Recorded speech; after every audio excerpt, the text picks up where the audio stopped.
வணக்கங்க ஐயா. வணக்கம் ஐயா. வணக்கம் ஐயா. வணக்கம் ஐயா. அம்மா, வணக்கம். ஐயா. ஐயா வணக்கம். என்னங்க அந்த பொண்ணு பாருங்களேன்.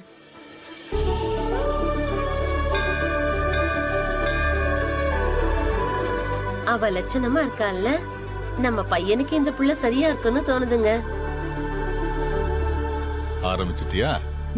யாரு என்னன்னு தெரியாம எப்படிமா? பொண்ணு அழகா இருந்தா மட்டும் போதுமா? நம்ம பையனோட சேர்ந்து நிர்வாகத்தை பாத்துக்க நல்ல படிப்பு இருக்கணும்ல. ஐயா வாங்க ஐயா. வணக்கம் ஐயா. பூஜை ஆரம்பிச்சிடலாம். அவங்க என்ன வேண்டுதலுக்கு விளக்கேத்துறாங்க?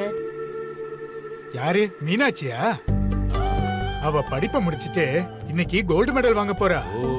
அதுக்கான வேண்டுதல் தான் இது. அப்படியா? சரிங்க, நீங்க பூஜை சரிங்க. கொடுங்கம்மா.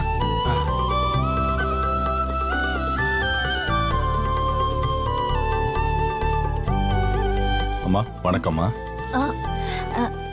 வணக்கங்க. வணக்கம். கொஞ்சம் பேசலாமா?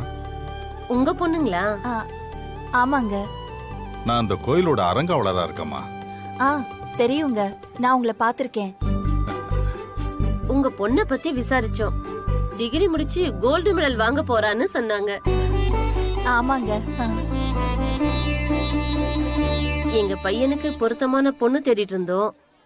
உங்க பொண்ண பார்த்த உடனே எங்களுக்கு பிடிச்சு போச்சு. உங்க பொண்ணு லட்சுமி கடாட்சமா இருக்கா, நல்ல படிப்பும் இருக்கு. உங்களுக்கு சரினா உங்க வீட்டுக்கு பொண்ணு கேட்டு நாங்க வரலாமா? நீங்க கேட்டதுல ரொம்ப சந்தோஷம்மா. ஆனா எனக்கு மூத்த பொண்ணு ஒருத்தி இருக்கா, அவளுக்கு இன்னும் கல்யாணம் ஆகல. அதனால என்னம்மா, இப்ப எல்லாம் அதை யாரு பாக்குறா? நீங்க உங்க வீட்டுக்கார்ட்ட கேட்டு சொல்லுங்க, நாங்க வந்து பாக்குறோம். அவர் இல்லங்க. ஐயோ, இறந்துட்டாங்களா? இல்ல, அவரு கூட இல்ல, தனியா போயிட்டாரு. தனியா போயிட்டாருன்னா ஓடி போயிட்டாரா?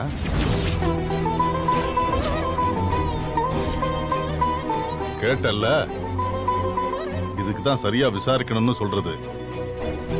நல்ல வேலை, இப்பவே தெரிஞ்சது. பொண்ணு படிச்சிருந்தா மட்டும் போதுமா? நல்ல குடும்பமா இருக்கணும். விட்டுட்டு ஓடி இருக்கான்னா குடும்பத்துல என்னென்ன வில்லங்க இருக்கோ. போதுங்க. என்ன நினைச்சிட்டு இருக்கீங்க? ஏய் மீனாட்சி, வேண்டாம்மா. இருமா. ஏய் மீனாட்சி, நாங்களா வந்து சம்மந்தம் பேசணும்? அமைதியா இருமா. நீங்களா வந்து கேட்டுட்டு உங்க இஷ்டத்துக்கு பேசிட்டு இருக்கீங்க. பொண்டாட்டியும் பிள்ளைகளையும் பாத்துக்க துப்பு இல்லாம ஓடி போனால அப்பன்னு சொன்னாத்தே அசிங்கம். எங்க அம்மா எனக்கு சாமியை விட ஒசந்த வகை. ஆம்பளை ஓடி போனாலும் பொம்பளைதான் பழி ஏத்துக்கணும்ல. தனி ஆளா நின்னு என்னையும் என் அக்காவையும் தைரியமா வளர்த்து ஆளாக்கிருக்காங்க. என் அம்மாவை பத்தி பேச யாருக்கும் எந்த தகுதியும் இல்ல. மா, நீ வாமா. வாமா.